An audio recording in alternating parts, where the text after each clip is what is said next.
Hello. अब voice आ रही है आपको? Yes sir. Yes sir. जी। जैसे जैसे अब आते जाएंगे हम बीच बीच में ऐड कर लेंगे। अपना हम यस सेशन आ रही बिगिन है। करते हैं।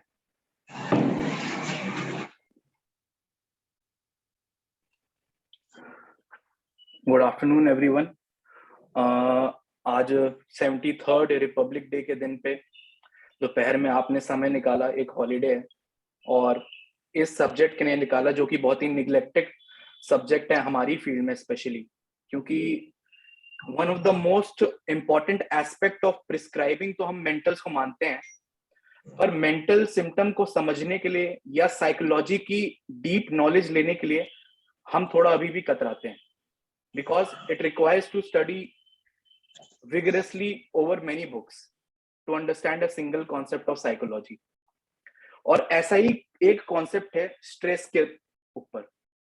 आजकल की डेली लाइफ में हम देखते आ रहे हैं कि जब भी आप अपनी क्लिनिक पर बैठेंगे, 10 में से कम 8 या 7 पेशेंट आपको आके ये जरूर कहेंगे कि बड़ा स्ट्रेसफुल चल रहा है आजकल। सब जॉब बहुत स्ट्रेसफुल है, मैरिज बहुत स्ट्रेसफुल है, रिलेशनशिप बहुत स्ट्रेसफुल चल रही है मेरी, चाहे वो फादर से हो, चाहे वो मदर से हो, चाहे वो एक हस्बैंड वाइफ की रिलेशनशिप हो। हम ये सब सुनते हैं और हम लोग कभी कभार इसको प्रिस्क्राइबिंग में भी लेते हैं, क्योंकि हमने मटीरिया में ये पढ़ा होता है कि अच्छा ये वाली चीज होए, अगर इसके बाद सिम्टम आए तो हमें ये मेडिसिन देनी है। पर हमारा काम एज फिजिशियन सिर्फ यही नहीं है कि हम ये करें कि अच्छा मेडिसिन दे दी, अब आप देखिए, आप संभालिए, आप जानिए। अगर आपको अफोरिज्म 4 हनीमैन का याद होगा तो आपको ये अच्छी तरीके से पता होगा कि आपको ये भी जानना है कि ये डिजीज प्रोड्यूसिंग फैक्टर्स क्या हैं। क्यों? क्योंकि आपको इससे ये पता चलेगा, पहली बात तो, कि आप जब इन फैक्टर्स को हटाने के बाद मेडिसिन दे रहे हैं तो ही आपकी मेडिसिन काम कर रही है। अगर ये फैक्टर साथ में लगे हुए हैं तो आपकी मेडिसिन काम तो करेगी, पर वो फैक्टर बाद में फिर से वो डिजीज प्रोड्यूस कर देगा, या एक तरीके का मेंटेनिंग कॉज बना रहेगा। और इसी वजह से हमें डिटेल में जानना, हनीमैन कहता है कि डिटेल में जानिए आप इस चीज को। प्लस आप एक प्रिजर्वर ऑफ हेल्थ भी हैं। आपको ये भी जानना है कि अगर इस चीज से इस पेशेंट को परेशानी होती है या हमारे पेशेंट को परेशानी होती है तो इससे उसको छुटकारा कैसे दिलाया जाए, या क्या स्टेप्स बताएं उसको, या कैसे हम उसको गाइड करें कि आगे जाके, अभी तो ये बीमार हो गया है पर आगे जाके इसको ये नॉलेज हो कि ऐसे बीमारी आती है, आप प्लीज बच के रहें। ये भी हमारी ड्यूटी है। और आजकल मैंने ये टॉपिक स्पेशली इसलिए चूज किया क्योंकि आप देखेंगे कि जैसे ये केस मैं आपको बता रहा हूं, और ये एक नॉर्मल दिनचर्या का केस होता है, जैसे हम लोग के साथ भी होता है, कि Rajiv was feeling near the end of his hope. All day long he has endured one hassle after another.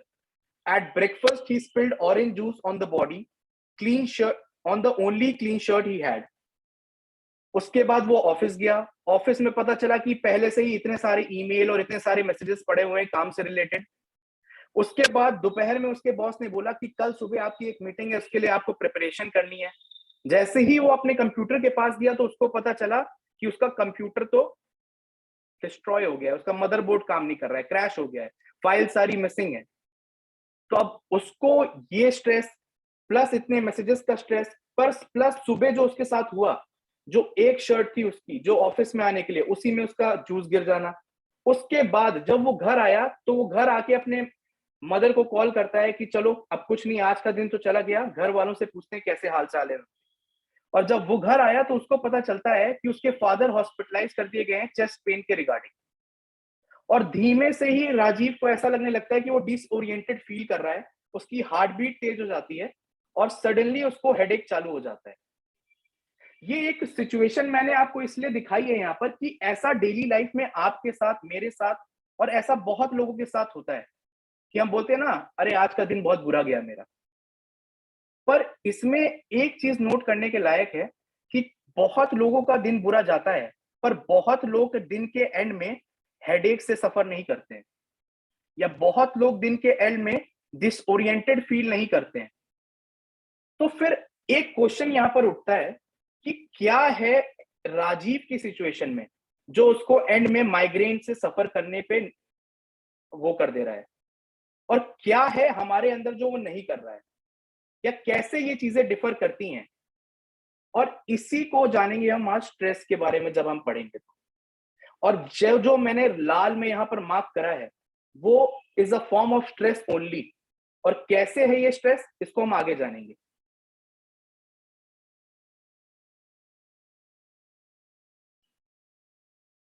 अब आप लोग से मैं ये पूछना चाहूंगा कि आपके हिसाब से आपकी लाइफ में सबसे ज्यादा स्ट्रेसफुल क्या होता है। जैसे अगर आप मेरे से पूछेंगे तो मेरे स्ट्रेस के कुछ पॉइंट्स अगर मैं बताऊं आपको, तो मेरा है वर्क रिलेटेड, कि काम कैसे होगा। मान लीजिए अगर मेरे को ये पीपीटी बनानी है, तो ये पीपीटी कैसे बनेगी, इसको टाइम पे बन जाना है, इसके लेके मेरे को स्ट्रेस होता है। मैं आप लोग से चाहूंगा कि आप लोग बताइए, आप लोग किस चीजों में या क्या फील करते हैं as a stressful situation in your life. Mike खोल के आप आंसर कर सकते हैं। Sir my self Rahul Mishra, Prayagraj. जी सर मेरा स्ट्रेस ये होता है, मैं अभी न्यूली क्लिनिक सेटअप किया है जी तो नवंबर में। तो मेरा स्ट्रेस सबसे ज्यादा अभी इस चीज को लेके रहता है कि मैं पेशेंट जो मेरे पास आएंगे क्लिनिक पे, उन पेशेंट को मैं फर्स्ट टाइम में ही उनको कैसे आराम दे दूं कि नेक्स्ट फॉलोअप में वो हमारे पास प्रॉपर आए और वो ठीक हो जाए। और ठीक है। दूसरा स्ट्रेस ये होता है कि मेरा क्लिनिक प्रॉपर कैसे मैं अपने क्लिनिक को सेटअप करके प्रॉपर इसको आगे ले जाऊं, मतलब मुझे फ्यूचर का बहुत स्ट्रेस रहता है। ठीक है, तो एक कॉमन स्ट्रेस हमें राहुल जी ने बताया कि फ्यूचर का या जॉब रिलेटेड या जो भी हम काम करते हैं, जो भी हमारी फील्ड है, उसमें हम कैसे एक्सेल करें आगे, इसको लेके हाँ। स्ट्रेस होता है। और कोई बताना चाहेगा?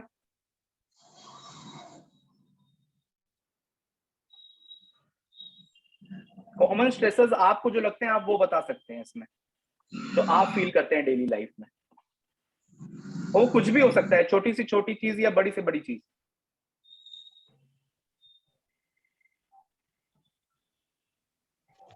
तो एज ए स्टूडेंट हमें एग्ज़ाम का बहुत स्ट्रेस रहता है कि एग्ज़ाम कैसे है, कब होगा और हम कैसा परफॉर्म करेंगे। बिल्कुल, एक स्ट्रेस ये है कि एग्जामिनेशन फंक, जिसको हम पढ़ते हैं मटीरियल मेडिका में, कि एग्जाम आ रहे हैं, अब हम कैसा परफॉर्म करेंगे, हमारा परफॉर्मेंस एंजाइटी जिसको हम कहते हैं। ऐसे ही और भी स्ट्रेसेस होते हैं, आप लोग मेजर स्ट्रेसेस मिस कर रहे हैं, जो मैं आपको बताता हूँ। वर्क हो गया, और एक हो गया जैसे जॉब रिलेटेड हो गया, एक हो गया एग्जाम रिलेटेड, एक होता है relationship related. How is my marriage going, how is my relationship with my father going, how is my relationship with my siblings going. एक होता है स्ट्रेस लॉस को लेके, कि किसी करीब जानने वाले की डेथ हो जाना। It is one of the most biggest stressor present out there. एक स्ट्रेस होता है फाइनेंस को लेके, कि क्या हम पैसे कमा पाएंगे, क्या हम जो कर रहे हैं उसमें हमें सक्सेस मिलेगा। और एक और मेजर स्ट्रेसर होता है चेंज इन लाइफ। आज मैं यहाँ पर इलाहाबाद में हूँ, अपने रूम में हूँ, ये मेरा कंफर्टेबल इन्वायरमेंट है। कल मेरे को किसी दूर कॉलेज में जाना पड़ रहा है जो कि साउथ इंडिया में है, मैं वहां के लोगों को नहीं जानता हूं, मैं वहां की सिचुएशन से मतलब वाकिफ नहीं हूं, और वहां जाऊंगा तो क्या होगा, इसको, ये चेंज ऑफ एनवायरनमेंट जो हो रहा है, इसको लेके टेंशन होना, और वहां जाके फिर होम सिकनेस फील करना, ये भी एक बड़ा प्रकार का स्ट्रेसर माना जाता है। ये मैंने आपको यहाँ पर अपने अपने स्ट्रेस सोचने के बारे में इसलिए किया है, क्योंकि आप ये रियलाइज करेंगे कि अलग अलग लोगों के लिए अलग अलग स्ट्रेस होते हैं। जैसे मेरे लिए स्ट्रेस है वर्क, किसी ने जवाब दिया उनके लिए स्ट्रेस है क्या, कि एग्जाम्स। रवि जी ने, राहुल जी ने जवाब दिया कि उनके लिए स्ट्रेस है उनका जॉब, उनकी पेशेंट को ठीक करने की जो उनकी ड्यूटी है। और इससे मैं आता हूं अपने नेक्स्ट पॉइंट पे, कि stress is different for different people. कि मैं किस चीज को स्ट्रेस फील करता हूं, जरूरी नहीं है आप भी उस चीज को स्ट्रेस फील करें। मैं वर्क को स्ट्रेस फील करता हूं, हो सकता है आप वर्क को लेके एकदम एक्साइटेड हो कि नहीं काम तो करना ही है, काम ही तो है जिंदगी। आप टाइप ए पर्सनालिटी हो और आपको है कि काम नहीं होगा तो स्ट्रेस है, काम हो रहा है उसमें स्ट्रेस नहीं है। या फिर आप टाइप बी टाइप की पर्सनालिटी हो और आपको इंडोलेंट ऐसे ही पड़े रहने की आदत है, और आपका स्ट्रेसर डिफर करता है फिर, क्योंकि what is food for one man may be bitter poison to other. हम ये कोट हमेशा पढ़ते आ रहे हैं ससेप्टिबिलिटी से रिलेटेड कि what is evaluated as threat for one person might be evaluated as opportunity by other. मान लीजिए कि एग्जामिनेशन की यहाँ पर बात करी गई थी कि किसी के लिए एग्जामिनेशन का आना स्ट्रेस हो सकता है, तो किसी के लिए एग्जामिनेशन का आना वो पुश हो सकता है जो पढ़ने के लिए चाहता है कि ये एग्जाम आए तभी मैं पढ़ूंगा, ये पुश होता है। ये नहीं आएगा तो शायद वो पढ़ेगा ही नहीं। आपने कई लोग को सुना होगा एग्जाम आता है तो ही मैं पढ़ने के लिए बैठता हूँ, नहीं तो ये पुश नहीं मिलता ना जब तक, तब तक मुझे पढ़ाई चालू नहीं होती और फिर मेरा एक रूटीन बन जाता है। आज की डेट मैंने इसलिए भी चूज करी है, आज हमारा रिपब्लिक डे तो है ही है। काइंडली म्यूट कर लीजिए आप लोग अपने अपने माइक्स। बेटर हुआ है एनवी से, लेकिन अभी भी दर्द है। काइंडली माइक म्यूट कर लीजिए।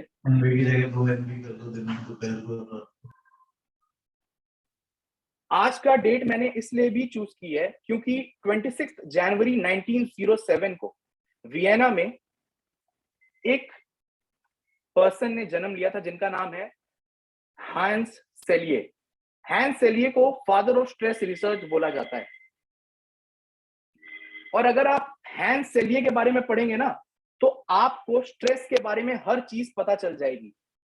हांस सेलिये एक तो नोबेल प्राइज विनिंग कंटेंडर थे, ऑल्दो उन्होंने जीता नहीं था, पर वो फाइनलिस्ट थे उस नोबेल प्राइज विनिंग उस साल के 1949 आई गेस ईयर था उनका। और वो 5th जनरेशन ऑफ डॉक्टर थे, अपने मेडिकल फील्ड में प्रैक्टिस करने वाले थे अपने परिवार के। और उनका मानना था कि इंसान अगर सो रहा है तो भी स्ट्रेस में है, अगर जग रहा है तो भी स्ट्रेस में है। Only the dead have no stress. जब आपकी डेथ हो जाती है तो ही आपकी स्ट्रेस खत्म होती है।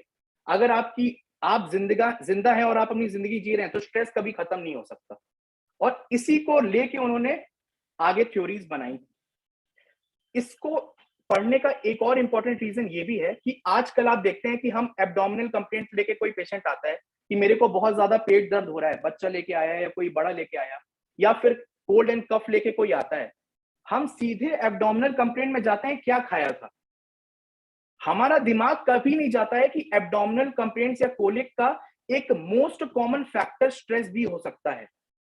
हम कभी भी क्रॉनिक में तो हम कभी कभार पूछते भी हैं, पर अक्यूट कंडीशंस में हमारा कभी दिमाग जाता ही नहीं है कि हम पूछें कि इसका पिछले 5 दिन में रूटीन या उसकी लाइफस्टाइल कैसी रही है। हम सिर्फ खान पान इससे रिलेटेड पूछते हैं। या फिर सर्दी हो क्या है तो कहाँ गए थे, बाहर तो नहीं गए थे, भीगे तो नहीं थे, ठंडी हवा तो नहीं लगी थी, ठंडा खाना तो नहीं खाया था, खट्टा तो कुछ नहीं खा लिया था।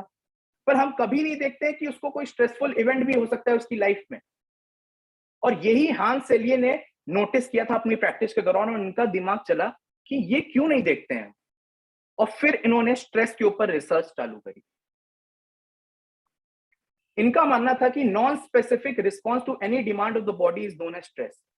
बॉडी के ऊपर कोई भी डिमांड आती है और बॉडी जैसा भी रिस्पॉन्स करती है वो स्ट्रेस होता है। अगर इसको आज की साइकोलॉजी की बुक्स की डेफिनेशन में डाला जाए तो stress is the term used to describe the physical, emotional, cognitive and behavioral response to events that are evaluated as threatening or challenging।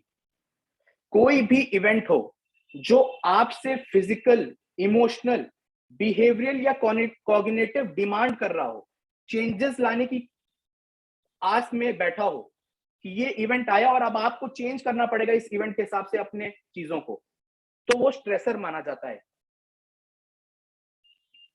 और हांस सेलिये का कहना था कि सिर्फ एक पार्ट का रिस्पॉन्स करना इज नॉट स्ट्रेस, सिर्फ बॉडी का रिस्पॉन्स करना इज नॉट स्ट्रेस, या सिर्फ माइंड का रिस्पॉन्स करना इज नॉट स्ट्रेस। इसका अमेलगमेशन होना चाहिए। कैसे हमारा बॉडी, माइंड, हमारा बिहेवियर, एक ओवरऑल टोटलिटी कैसे हम रिएक्ट करते हैं टुवर्ड एनी डिमांड, जो कि एक थ्रेटनिंग डिमांड हो सकती है, एक चैलेंजिंग डिमांड हो सकती है, उसको स्ट्रेस कहा जाता है। अब क्वेश्चन उठता है कि स्ट्रेस तो इसको कहा जाता है, पर है क्या? क्या है जो स्ट्रेस प्रोड्यूस करता है? Events that cause a stress reaction are called stressors. और स्ट्रेसर्स बहुत प्रकार के हो सकते हैं, इंटरनल भी हो सकते हैं, एक्सटर्नल भी हो सकते हैं। एक्सटर्नल स्ट्रेसर्स के बारे में हम बहुत डिटेल में अभी आगे पढ़ेंगे, पर एक्सटर्नल आप समझ सकते हैं जैसे जॉब है, ये सब है, ये आपके अंदर की चीजें नहीं है, ये आप बाहर से कुछ डिमांड है कि हाँ जॉब में ये करना है, ये करना है, जॉब का प्रेशर है, बॉस का प्रेशर है, ये एक्सटर्नल डिमांड्स हैं।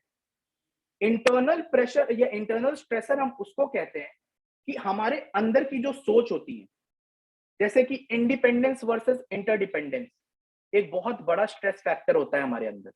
अगर इसको समझाने की कोशिश करूं कि मैं खुद के बल पे रहूं या मैं दूसरों पे निर्भर रहूं, मैं दूसरों पे निर्भर रहूंगा तो लोग बोलेंगे खुद पे स्टैंड नहीं हो पाता। मैं खुद पे ज्यादा निर्भर रहता हूं, अपनी चीजें अपना खुद करता हूं तो लोगों से दूर हट जाता हूं।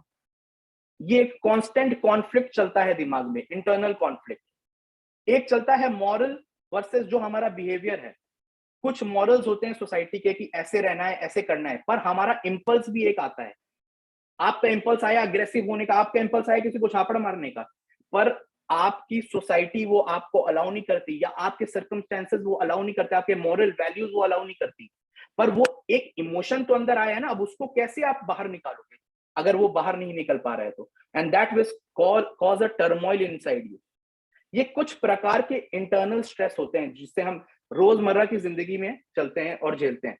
अगर इसी का एक रीजन दें तो बहुत सारी किताबों में भी आपने पढ़ा होगा और आप ये डेली फेस भी करते होंगे अपने कॉलेजेस में कि किसी टीचर ने बेफालतू में अगर आपको चिल्ला दिया या कुछ बोल दिया तो आपको एकदम एक तिलमिलाने वाली जो फीलिंग आती है ना, और आप कुछ बोल नहीं सकते बिकॉज वो टीचर है। आजकल के जमाने में फिर भी बच्चे बहुत बोल देते हैं, पर फिर भी एक दायरा होता है, और ये जो चीज अंदर प्रोड्यूस होती है ना, ये आपको अफेक्ट करती है। And that is a form of internal stressor for you. ये माइल्ड भी हो सकता है, सीवियर भी हो सकता है। अब ब्रॉडली क्लासिफिकेशन करें तो दो प्रकार के स्ट्रेसर होते हैं, एक जो डिस्ट्रेस प्रोड्यूस करता है और एक जो यूस्ट्रेस प्रोड्यूस करता है। अब डिस्ट्रेस तो आपने बहुत बार वर्ड सुना होगा, पर यूस्ट्रेस क्या चीज होती है?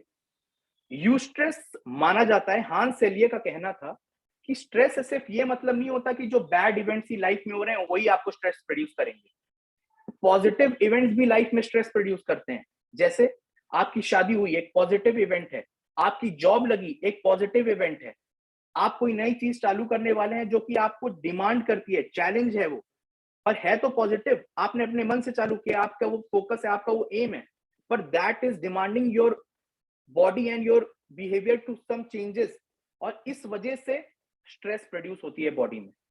पर कई साइंटिस्ट का अब ये मानना है कि यू स्ट्रेस जो है ना, वो एक कॉमन अराउजल होता है हमारी बॉडी का, उतना हमें जरूरत है, अगर वो नहीं होगा तो हम काम नहीं कर पाएंगे। अगर एग्जाम के पहले वो एंजाइटी नहीं आएगी तो हम पढ़ाई चालू नहीं करेंगे। इसी को रिलेट करते हुए मैंने आपको ये समझाने की कोशिश करी है कि student stressing about impending examination, anxiety सबको होती है, पर किस लेवल पे एंजाइटी हो रही है ये डिसाइड करता है कि वो यू स्ट्रेस है या डिस्ट्रेस। अगर वो एंजाइटी आपको हुई और वो एंजाइटी आपको मोटिवेट करती है पढ़ने के लिए, तो it can be a form of you stress because it is motivating you for betterment. पर अगर यही एंजाइटी आपको ओवर पावर कर देती है और ये आपकी कंटिन्यूअस बनी हुई है, और इस एंजाइटी की वजह से आप मोटिवेट होने के बजाय आप कंसंट्रेशन लूज कर रहे हैं, अब आपको चीजें याद नहीं हो रही हैं, अब आपका सर दर्द होना चालू हो गया है, अब आपकी आंखें बंद होने लगी हैं, then it will demotivate you and this is known as distress. तो दो चीजें डिपेंड करती हैं, difference is not only in the degree of anxiety, कितनी एंजाइटी है यही नहीं, but also how the person interprets the exam situation. जो हमने पहले बात कही थी कि हर किसी इंसान के लिए स्ट्रेस अलग होता है, it is our individual perception of pressure that makes stress. जैसे कि किसी के लिए वो प्रेशर, वो एंजाइटी एग्जाम की एक यूस्ट्रेस के फॉर्म में आ सकती है और किसी के लिए डिस्ट्रेस के फॉर्म में आ सकती है। डिपेंड करता है हम एज एन इंडिविजुअल कैसे परसीव करते हैं उस स्ट्रेसर को। और इसी से रिलेट आप एक चीज समझिए कि हम होम्योपैथी में ये कॉन्सेप्ट पढ़ते हैं ना, कॉन्स्टिट्यूशन, टेम्परामेंट, एक जेनेटिक प्रीडिस्पोजिशन, जेनेटिक ट्रेट्स जो हम अपने पेरेंट्स से लेके आ रहे हैं, हमारी अपब्रिंगिंग कैसी है सोसाइटी में, क्या क्या चीजें हमने लाइफ में झेली हैं, ये सब मिला के अमेलगमेट करके हमारी पर्सनैलिटी बनती है। और ये सारे ही फैक्टर रिस्पॉन्सिबल होते हैं कि हम स्ट्रेस को कैसे इंटरप्रेट करेंगे। अगर हम हाइपर एंशियस पेरेंट्स के हिस्ट्री लेके आ रहे हैं, अगर हमें हमेशा एग्जाम के समय पे वो प्रेशर मिलता रहा है पेरेंट्स से, तो शायद वो डिस्ट्रेस हो हमारे लिए। पर अगर ऐसा नहीं है तो शायद वो यूस्ट्रेस के फॉर्म में भी हमें मिल सकता है. It only depends on how you perceive it, and it also depends on the degree of anxiety. अब किन एक्सटर्नल इंटरनल इवेंट्स तो हमने देख लिया जो हमारे अंदरूनी चीजें हैं. अब ये एक्सटर्नल इवेंट्स क्या होते हैं? बेसिकली पहले हमने स्ट्रेस पढ़ा, अब हम पढ़ेंगे कि स्ट्रेसर क्या क्या हो सकते हैं, फिर हम समझेंगे कि ये हमें अफेक्ट कैसे करता है. अब जो एक्सटर्नल इवेंट्स हैं जो स्ट्रेस प्रोड्यूस करते हैं वो 3 तरीके के होते हैं बेसिकली. एक होता है कैटास्ट्रॉफीज, एक होता है मेजर लाइफ चेंजेस, और एक होता है हैसल्स. इस कॉन्सेप्ट को आप प्लीज ध्यान से समझिएगा, क्योंकि डेली लाइफ में जब आप केस लेते हैं ना, और जब आप पूछते हैं ना ग्रीफ, एंजाइटी, अच्छा इरिटेबल है, अच्छा एग्रेसिव है, एंगर 3+ है, तो इनका मीनिंग समझने के लिए, इनका कॉन्सेप्ट समझने के लिए आपको ये चीजें जानना लाइफ के बारे में बहुत इंपॉर्टेंट है. कैटास्ट्रॉफी क्या होता है? An unpredictable large scale event that creates a tremendous need to adapt and adjust as well as overwhelming feeling of threat. जैसे कि किसी तरीके का फ्लड आ जाना, airplane crash, major life catastrophes जो होती है, अर्थक्वेक आ जाना, जिसकी वजह से आपकी सराउंडिंग, आपकी लाइफ तबाह सी हो जाती है और आपको समझ में नहीं आता है कि कैसे हम अपनी लाइफ रीबिल्ड करेंगे. और ये एक मेजर चैलेंज होता है आपकी, जो आप फेस करते हो. किसी का घर टूट गया, किसी का घर बह गया, किसी का एयरप्लेन क्रैश हुआ और उसकी डेथ हो गई, उसके सिबलिंग की या उसके माता पिता की, और अब वो डिपेंडेंट था जिन पे वो चले जा चुके हैं. ये जो मेजर लाइफ कैटास्ट्रॉफीज होती है ना, ये सबसे ज्यादा डिमांड प्रोड्यूस करती है हमारी बॉडी के अंदर कि अब क्या करेंगे, अब घर नहीं, अब हम कैसे जिएंगे. और ये जो चैलेंज हमारे आता है ना, तो फिर हमारी बॉडी रिएक्ट करती है, और ये एक मेजर स्ट्रेसर होता है. और इतना तक देखा गया है कि अगर कोई कैटास्ट्रॉफिक इवेंट है और कोई प्रेग्नेंट वुमेन है और वो कैटास्ट्रॉफिक इवेंट फेस कर रही है, जो आपकी इंट्रा यूट्राइन हिस्ट्री में हम पूछते हैं, तो उस इवेंट का इफेक्ट हमारे चाइल्ड पे, अनबॉर्न चाइल्ड पे भी आता है, वो भी इस इवेंट से इफेक्ट होता है. इतना मेजर कैटास्ट्रॉफिक का इफेक्ट होता है हमारी बॉडी पे, प्रीनेटल स्ट्रेस जिसको हम कहते हैं. और ये मैं आपको एक एग्जांपल दे रहा हूं, एक स्टडी का है ये पेपर है. एक उड़ीसा साइक्लोन जब हुआ था, तो उड़ीसा, या आप बहुत सारी स्टडीज ऐसे नेट पे आप सर्च करिएगा जाके आज, और आपको मिलेगा कि नहीं खाना, हम तो नहीं जानते भैया. प्लीज म्यूट कर लीजिए. जितनी भी मेजर स्टडीज होती हैं, जितनी भी चीजें होती हैं, कितने भी मेजर इवेंट्स होते हैं, जैसे कि भोपाल गैस ट्रेजेडी हो गया, साइक्लोन हो गया, कहीं पे कोई अर्थक्वेक आया है, उसके बाद के ना स्ट्रेस कितना बड़ा, एंजाइटी कितनी बड़ी, इसके पेजेस आप ढूंढिएगा. ओडिशा साइक्लोन, ये एक एग्जांपल दे रहा हूं मैं आपको. The psychiatric sequel of the Odisha super cyclone in 1999 suggested that 80.4% of the subject had probable psychiatric disorders after that. 44.3% में PTSD, जो कि हम बोलते हैं पोस्ट ट्रॉमेटिक स्ट्रेस डिसऑर्डर, मिला. एंजाइटी डिसऑर्डर 57.5 में, और डिप्रेशन 52.7 में. तो एक मेजर कैटास्ट्रॉफी का कितना हार्म आ रहा है एक सोसाइटी पे, ये आप देख सकते हैं. और इसको नोट डाउन करना बहुत इंपॉर्टेंट होता है, बिकॉज ये ओरिजिन बताता है कॉज एंड इफेक्ट में. ये कॉज आया और इसका इफेक्ट अब वो झेल रहे हैं. दूसरा जो हम चीज पढ़ते हैं कैटास्ट्रॉफी के अलावा, वो होता है major life changes. Adjustment and changes are really the core of stress. कितना परसेंट आपको एडजस्ट करना पड़ रहा है, कितना ज्यादा आपको एडजस्ट करना पड़ा है, कितनी ज्यादा चेंजेस लाइफ में आ रहे हैं, ये डिफाइन करता है कि कितना स्ट्रेस आपके अंदर प्रोड्यूस होगा. Stress is present in relatively ordinary life experiences and does not have to come from only negative events. ये हमने पहले भी बताया कि सिर्फ नेगेटिव इवेंट्स नहीं, पॉजिटिव इवेंट भी हो सकते हैं.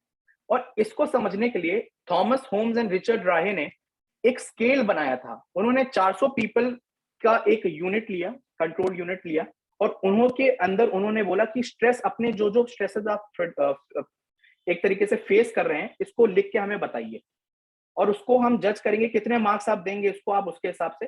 उन्होंने एक स्केल बनाया जिसको हम बोलते हैं सोशल रीएडजस्टमेंट रेटिंग स्केल. और जब इन्होंने ये स्केल बनाया तो उसमें ये चीजें उन्होंने डाली, और इसमें आप देखेंगे कि सबसे ज्यादा जो हमारी लाइफ में स्ट्रेस प्रोड्यूस करता है, उन 400 लोगों में पता चला वो क्या है, डेथ ऑफ स्पाउस. आपके करीबी किसी इंसान की डेथ हो जाना, आपके किसी बहुत ही करीबी दोस्त की डेथ हो जाना, आपके किसी बहुत ही करीबी रिश्तेदार की डेथ हो जाना, वो डिफाइन करता है कि सबसे ज्यादा स्ट्रेसर आपके अंदर। और इसमें आप इवेंट्स देखेंगे जैसे कि मैरिज है, marriage is a positive event, it is not a negative event. Divorce is a negative event, पर वो भी है इसमें, और मैरिज भी है, जेल है, या फिर चेंजेस इन हेल्थ और फैमिली मेंबर, बीमारी किसी को हो जाना, किसी को कैंसर हो जाना घर में, सबसे ज्यादा स्ट्रेस प्रोड्यूस करता है। स्कूल का चालू होना, स्कूल का खत्म होना, कॉलेज का चालू होना, कॉलेज का खत्म होना, कि अब कॉलेज खत्म हो गया, अब मैं क्या करूंगा, मैं कैसे करूंगा, अब अपनी लाइफ कैसे आगे जीऊंगा, कैसे पैसा कमाऊंगा, स्ट्रेस। और इसी को समझने के लिए उन्होंने ये स्केल बनाया था। द रिस्क ऑफ एक्सीडेंट और illness increases as the score increases. उन्होंने ये पाया कि जैसे जैसे स्कोर अगर इनके जो इवेल्युएट करे 400 लोगों में, तो उन्होंने देखा जिनका भी स्कोर 300 या उसके ऊपर गया ना, तो उनके चांसेस ज्यादा थे डिजीज होने के, इलनेस प्रोड्यूस होने के और एक्सीडेंट्स होने के। ये उन्होंने नोट किया। और उन्होंने देखा कि in one study researchers found that stressful life events of this kind level in the SRS were excellent predicators of the onset of episode of major depression। उन्होंने देखा ये जो फैक्टर है, जो चीजें ये बता रहे हैं, ये एक प्रेडिकेटर्स माने जाते हैं डिप्रेशन के। ऐसा देखा गया कि उन 400 लोगों में अगर आगे जाके डिप्रेशन हुआ तो ये कारण थे उसके। और people under a lot of stress tend to be more distracted and less cautious and therefore place themselves at a greater risk for having an accident। ये पूरा मैकेनिज्म क्या है, क्यों हम ग्रेटर रिस्क पे होते हैं एक्सीडेंट के लिए, ये मैं आगे आपको बताऊंगा। पर आप पहला चीज जो याद कर लीजिए, जो मैंने आपसे बोली थी, राजीव का केस। सबसे पहली चीज वो क्या कर रहा था, राजीव स्पिल कर रहा था ड्रिंक को, और ये एक तरीके का माइनर एक्सीडेंट ही है। ये कॉग्निटिव डिसेबिलिटी है, चीजों को छोड़ देना, चीजों को गिरा देना, चीजों को भूल जाना, चाबी रख के भूल जाना, क्योंकि वो स्ट्रेसफुल इवेंट बना हुआ है और वो ये प्रोड्यूस कर रहा है उसकी बॉडी में। और इसके कैसे प्रोड्यूस कर रहा है इसको हम आगे पढ़ेंगे। अब सोशल रीएडजस्टमेंट स्केल जब बना था तो लोगों ने बोला ये बहुत ही, आपने डिफाइन कर दिया कि इतनी ही चीजें अफेक्ट करेंगी। अगर कोई छोटा है, कोई कॉलेज में है, कोई टीनेज में है, तो उसको क्या अफेक्ट करेगा। तो उसके लिए एक और स्केल बना था जिसको college under graduated stress scale भी बोलते हैं। इसके बारे में भी आप पढ़ सकते हैं। अब तीसरी चीज आती है हैसल्स। आपने राजीव के केस में देखा था शुरुआत में कि मैंने हैसल्स लिखा था, वन हैसल आफ्टर अनदर। ये हैसल जो होता है ना, ये डेली में छोटे छोटे minor disagreement, minor irritation, minor frustration जो हम झेलते हैं। आपके किसी दोस्त ने आपसे मजाक किया और आपने उसको तुरंत चिल्ला के बोला, क्या है, मुझसे मजाक क्यों कर रहे हो यार, मुझे नहीं पसंद है। बोल रहा है यार नॉर्मल तो चीज बोली, एक मजाक ही तो करे, इतना क्या गुस्सा होने की बात है। ये इंटेंस इरिटेबिलिटी आपके अंदर आना, it is a form of hassle. छोटी छोटी बातों पर फ्रस्ट्रेट हो जाना, यार मुझे याद क्यों नहीं हो रहा है, किताब फेंक देना। ये जो छोटे छोटे दिक्कतें आपको होती है ना, इसी डेली स्मॉल अनॉयंसेस को हैसल्स कहा जाता है। और अब आपको ये एक चीज समझना बहुत इंपॉर्टेंट है यहाँ पर, कि ये पूरा कास्केड ऑफ इवेंट्स आपको अफेक्ट कैसे करता है। जब भी आप किसी पॉन्ड में एक पत्थर फेंकते हैं ना, तो पत्थर तो नीचे चला जाता है, पर वो रिपल्स प्रोड्यूस करके जाता है। तो ये जो मेजर लाइफ चेंजेस होते हैं ना, जो हमने सोशल रीएडजस्टमेंट स्केल में पढ़े, किसी की डेथ हो जाना, किसी का जेल चला जाना, किसी को कैंसर हो जाना, ये एक मेजर लाइफ चेंज जो हुआ ना, या कहीं पर आपको गए, आपको होम सिकनेस हो रही है, आप कहीं पूरा ही शिफ्ट हो गए हैं, आपको फाइनेंशियल ट्रबल हो रही है, ये एक तरीके का स्टोन होता है। और ये स्टोन आपकी लाइफ में आता है, और ये स्टोन जब आप लाइफ में लाते हैं ना, तो स्टोन तो अपना काम करके चला जाता है, पर ये रिपल्स प्रोड्यूस करता है। और ये जो रिपल्स प्रोड्यूस करता है ना, उसको हैसल्स कहते हैं, जो हम डेली लाइफ में आप देखते हैं।